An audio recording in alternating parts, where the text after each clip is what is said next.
omukwano gwammwe mubadde mugutambuzizzaako akabanga naye otandise okufunayo omuntu ow'ebweru akusikiriza oba muli mbufumbo naye waliyo omuntu omulala akusikiriza kiki oyinza okukola babuuzaako mwena mikwano gyange amanya gange nze Lukomwa Jonathan bwe guba gwe mulundi gw'ogusoose nkwaniriza nnyo ku Jack Online Ministry naawe akomyewo webale nnyo okubeera nti otugoberera teweerabira okusubscribinga koonako gwejja osookanga okulaba vidiyo zaffe tuteekayo olunaku olwokubiri n'olwokutaano olunaku olwokubiri ng'olwaleero tubeera twogera ku mukwano onoonyeza otya omuntu omutuufu okuumya otya omukwano gwammwe okuumya otya obufumbo bwammwe ku lunaku olwokutaano tubeera twogera ku byawandiikibwa olina ekibuuzo kyonna ekikwatagana ne bayibuli noonyaako ku whatsapp namba yange eyo nja kuba nkuddamu obeera mugumiikiriza kubanga njogera n'abantu bangi ate tokuba nkwegayiridde naye leero tuzza okugabana ddala biki by'oyinza okukola bw'ofunayo omuntu akusikiriza ow'ebweru atali mwagalwawo okusobola okwewala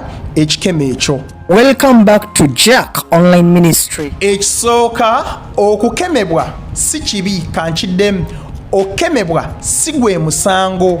Bakolinso ekisooka essula ya 10 olunyiriri lwa 13 lugambye nti siwali kukemebwa okubakwata okutali kwa bantu buli kukemebwa konna kwa buntu buli muntu yenna akemebwa ne yeeyongerayo naye Katonda mwesigwa atabaganyenga kukemebwa okusinga we muyinza naye awamu n'okukemebwa era ssaawo obuddukiro mulyokenga muyinzenga okugumiikiriza ne Yesu Kristo yaluŋŋamizibwa Mwoyo Mutukuvu n'agenda mu ddungu agende mu kukemebwa ekyo tisi kye kyamufuula nti naayonoonye naye singa yagwa mu kukemebwa awo abeera ayonoonye kati nawe singa ogwa mu kibi awo obeera oyonoonye naye atugambye wano nti buli kukemebwa kwonna okujja gy'oli ye ateekawo obuddukiro kati kibeera eri ggwe okukola okusalawo n'ogenda mu buddukiro obwo bw'abeera ataddewo ate neera n'agamba nti ekikemo kyonna ekijja gy'oli ye abeera akimanyi nti ojja kiyinza osobola okkiwangula olina obusobozi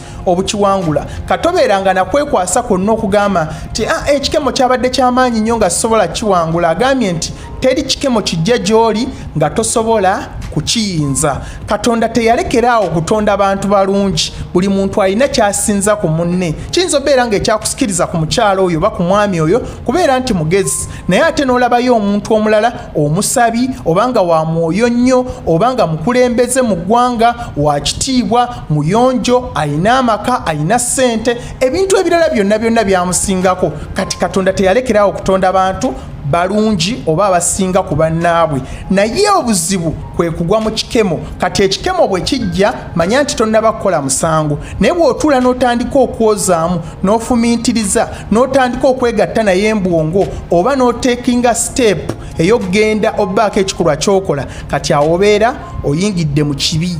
Ekyokubiri tozannyisa muliro gujja kwokya oba tozannya na mbwa ejja kuluma. Engero essula y'omukaaga olunyiriri lwa 27 lugamba nti omuntu ayinza okuwambaatira omuliro mu kifuba kye ebyambalo bye ne bitajja oba omuntu ayinza okutambulira ku manda agwokya ebigere bye ne bitasiriira mazima ddala bisiriira. Kati naawe omuntu olaba nti nno mulinako crush lwaki obeera ng'ozannyazannya naye lwaki omuwa obudde obumala lwaki omuloopera ebintu bye muyitamu ewaka kya bulijjo omukwano kasita gubeera nga gutandise okuwangaala omuntu oba omwagalwawo alekerawo okukola ebintu bye yasookanga okukolera oba okuwaana okusitulako okuzannyazannya naawe okubeera nga buli kiseera ayagala okukulinaana ebyo byonna bikendeera kati n'otandika obbimiisinga n'otandika okwebuuza ekibuuzo akyanjagala akyandowoozaako nga takyantunuulira kati n'otandika biroopera omuntu omupya oyo atandise okusikiriza kati gy'okoma omuwa obudde obumala naye gy'akoma okufuna feeling zo gy'akoma okubeera ng'ali attracted gy'oli gy'akoma okubeera nti naye atandika okufulatinga gy'oli kati obeera owadde setaani ebbanga naye bw'omanya nti n'omuntu omuyinako crush muwe space oba muwe ebbanga teekawo ebbanga eddene wakati wo naye gy'okoma omwesembereza ng'olowooza nti n'oli muntu mulungi omuloopera byonna gy'okoma okuwa setaani ebbanga. Ekyokusatu tolimbibwa setaani. Setaani aleeta ekintu ekimasaamasa kungulu naye nga munda kivundu.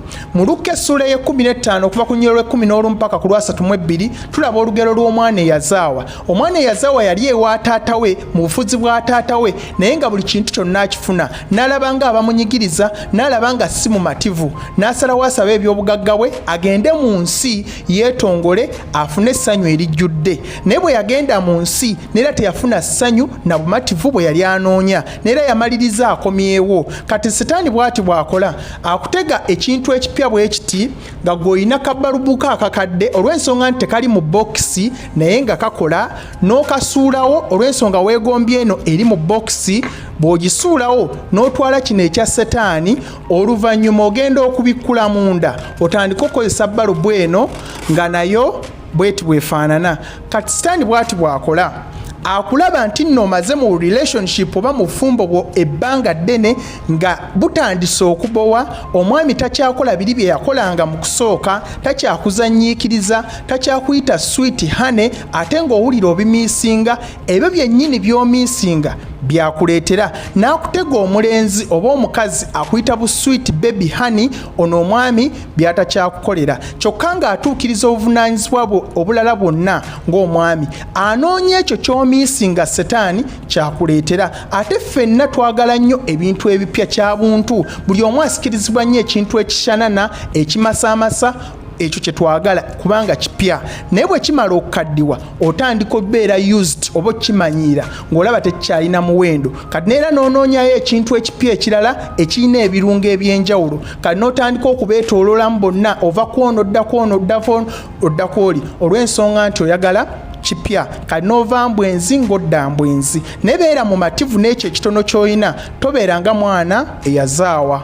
Ekyokunaatera kyekisembayo, naye nga tunabagenda mu kyakuna neetaaga komenti yo. Sooka onteekere wansi mu comment section olowooza omuntu ayinza kukola atya oba biki by'ayinza okukola okuwangula ekikemo kati kyali mu kuyitamu ng'asikirizibwa omuntu atali bbaawe. Tosalira muntu musango, naye oyinza okulokolayo obufumbo olwa comment gy'ogenda oteekayo. Kale ekyokuna, kolerera obufumbo bwo oba kolerera omukwano gwo. Okukolerera kyekiriwa, muyinza okubeera nga kati waliwo obutakkaanya obugenda mu maaso, oba oli awo y'ensonga lwaki otandise okusikirizibwa omuntu ali ebweru. Si kaseera katuufu ka kusalira musango oba kunoonya nsobi za muntu mulala, naye noonya ggwe by'otatuukiriza obeere ng'okyusaamu. Omuntu ayinza okubeera nga kati akyusizza enneeyisaaye, oba oli awo nga ye atandise okwenda ebbali, naye jjojja okukoma okubeera nti weeyisa bulungi gy'ali ng'okyusaamu n'ensobi z'obadde okola, oba oli awo kyekijja omukyusa n'omusabira. Ate mubeera nga mwenna kati muwuliriza,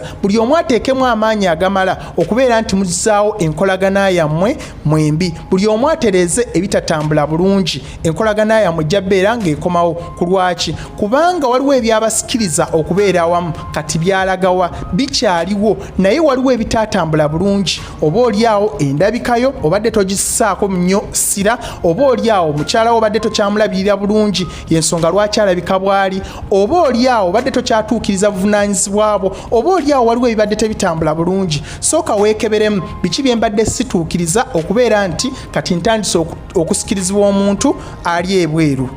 Mwebale nnyo okubeera nti mula video zange, amanya gange Nzerukomwa Jonathan. Teweerabira okusubscribinga koona kadaako. Tuddemu ku lunaku olwokubiri n'olwokutaano. Mukama abaagala nnyo, Yesu ly'ekkubo n'amazima n'obulamu. Tuddemu. Don't forget to subscribe to Jack Online Ministry.